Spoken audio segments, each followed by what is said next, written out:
Were there any ideological tendencies left over from the previous administration in Germany? Like how much From of the that was Nazis, prevalent? Yeah. not obvious. The eastern part of Germany uh, was in, was subject to radical denazification. The western part, not so much. The United States and the Allies uh, allowed some marginal ex-Nazis to persist because they were very valuable in rebuilding the country. Such as there was this guy Bernhard von Braun who was the number one developer of nuclear energy in Germany.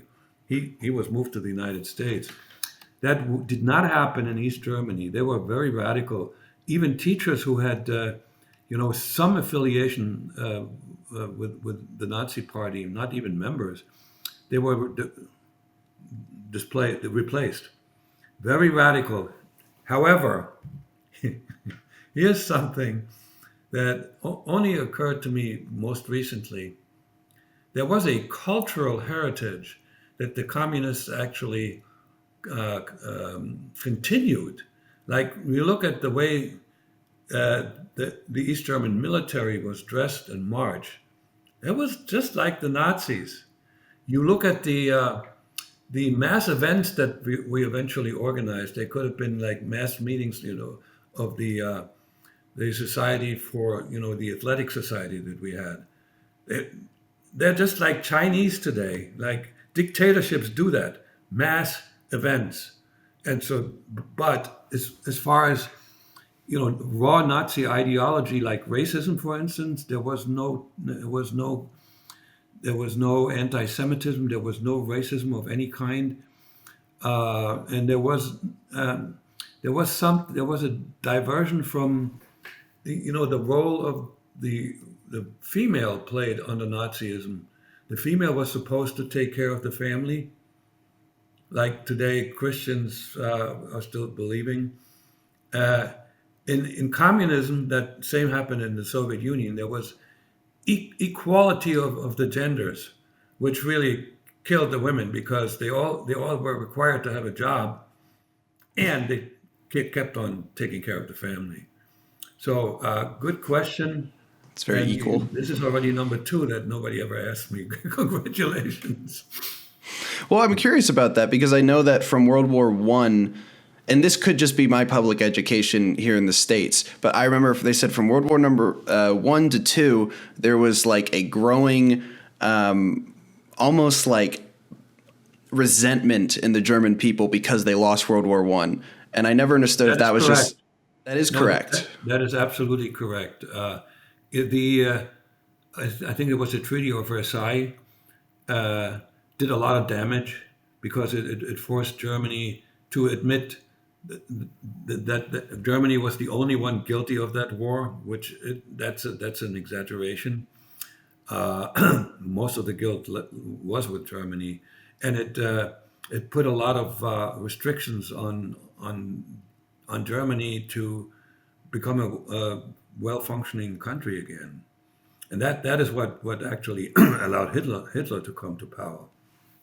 You're absolutely right. So it's interesting then that that all dissipates within like one more war, one more generation. And again, it was replaced in East Germany with a romantic notion that communism would save us all and be the bright and shiny future. As you probably know, the communist ideal is very romantic. It has a romantic component to it that is very, very easy to sell.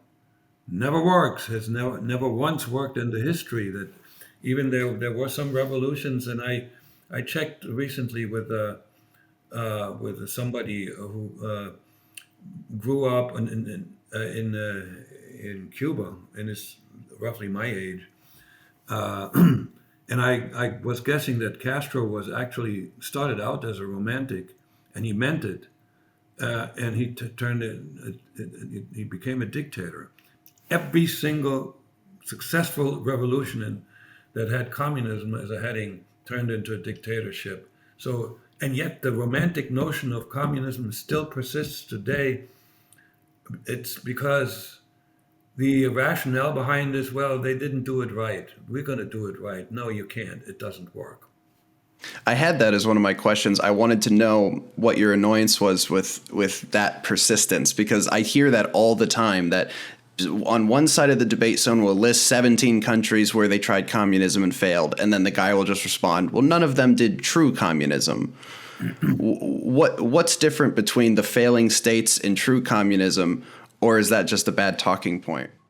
There is no such thing as true communism as Marx envisioned, simply because all the revolutions, and these are revolutions, you don't evolve into a communist society. You know, capitalism is what it is.